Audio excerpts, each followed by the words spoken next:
మనలో కొంతమంది చాలా సాధారణంగా కనిపిస్తారు. కానీ వాళ్ళు మాట్లాడడం మొదలుపెట్టినప్పుడు అందరూ వారి మాటలు శ్రద్ధగా వింటారు. అదే సమయంలో చాలా తెలివైన వాళ్ళు ఉంటారు. చాలా విషయాలు తెలిసిన వాళ్ళు ఉంటారు. కానీ వాళ్ళు మాట్లాడితే ఎదుటి వారికి పెద్దగా ఆసక్తి ఉండదు. అసలు దీనికి కారణం ఏమిటి? కేవలం ఎక్కువగా మాట్లాడడం వల్ల మనిషి ప్రభావశీలుడు కాలేడు. మన మాటల్లో ఉండే నిజాయితీ, మన అనుభవం, మన భావం, ముఖ్యంగా మన హృదయపూర్వకత ఇవే మన మాటలకు విలువనిస్తాయి. ఎక్కువగా మాట్లాడే వ్యక్తి మాటలు విలువ కొన్నిసార్లు క్రమంగా తగ్గిపోతుంది. కానీ అవసరమైన సమయంలో అవసరమైన మాటలను మాత్రమే మాట్లాడే వ్యక్తి మాటకు ఎక్కువ విలువ ఉంటుంది. అందుకే మీరు మాట్లాడేటప్పుడు మీ మాటల్లో నిజాయితీ ఉండాలి. మీరు నటిస్తూ మాట్లాడితే ఎదుటివారు కొంతకాలం నమ్మవచ్చు, కానీ ఎక్కువ కాలం మాత్రం మోసం చేయడం సాధ్యం కాదు.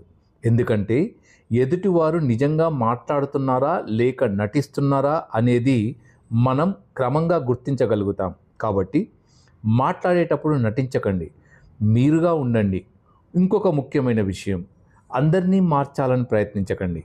ఎవరినైనా బలవంతంగా మార్చాలని ప్రయత్నిస్తే వాళ్ళు మీ నుంచి దూరం అవుతారు. ఎవరైనా మీ దగ్గరకు వచ్చి మీతో మాట్లాడాలని అనుకుంటే ముందుగా వాళ్ళను వినండి. వెంటనే సలహాలు ఇవ్వాల్సిన అవసరం లేదు. వాళ్ళ తప్పులను ఎత్తి చూపాల్సిన అవసరమూ లేదు. వాళ్ళను మార్చడానికి ప్రయత్నించాల్సిన అవసరం లేదు. ఎందుకంటే కొన్నిసార్లు ఒక వ్యక్తికి కావాల్సింది సలహా కాదు, ఎవరో ఒకరు తన మాటను శ్రద్ధగా వినడం.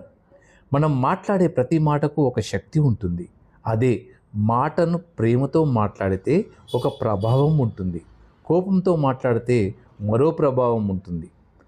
అవమానంగా మాట్లాడితే ఎదుటివారి మనసులో ఒక గాయం మిగిలిపోతుంది. అందుకే మాట్లాడే ముందు ఒక్కసారి ఆలోచించండి. నేను చెప్పబోయే మాట ఎదుటి వారికి ఉపయోగపడుతుందా లేక వాళ్ళను బాధని ఇంకా పెంచుతుందా అని ఆలోచించండి. మరో ముఖ్యమైన విషయం, మౌనం కూడా ఒక గొప్ప కళ. ప్రతి ప్రశ్నకు సమాధానం ఇవ్వాల్సిన అవసరం లేదు.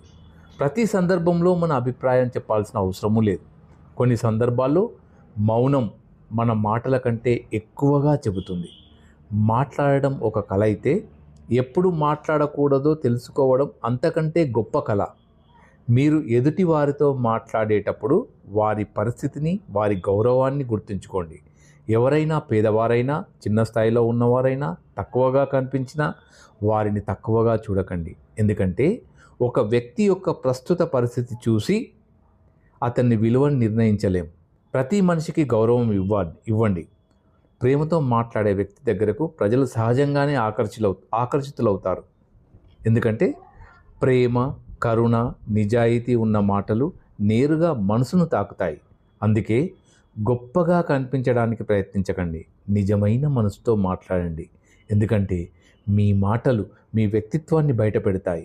మీరు ఎంత చదువుకున్నారో, ఎంత తెలివైన వారో, వీటన్నిటికంటే మీరు ఎలా మాట్లాడుతున్నారు అనేదే మీ వ్యక్తిత్వం గురించి చాలా చెబుతుంది.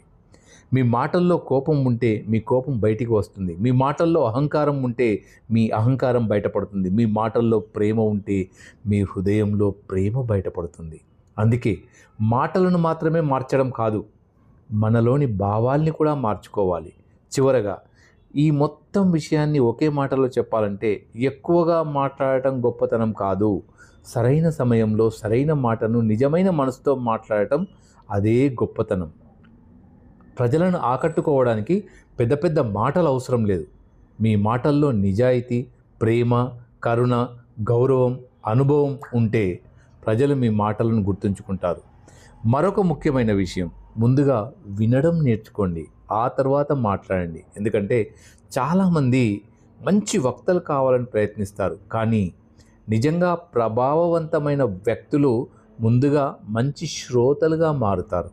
కాబట్టి మాట్లాడే ముందు వినండి, ఆలోచించండి, ఆలోచించి మాట్లాడండి, నిజాయితీగా మాట్లాడండి, గౌరవంతో మాట్లాడండి. అప్పుడు మీ మాటలకు విలువ ఉంటుంది, మీ వ్యక్తిత్వానికి గౌరవం ఉంటుంది. ముఖ్యంగా మీ మాటలు ఎదుటివారి మనసులో నిలిచిపోతాయి. ధన్యవాదాలు.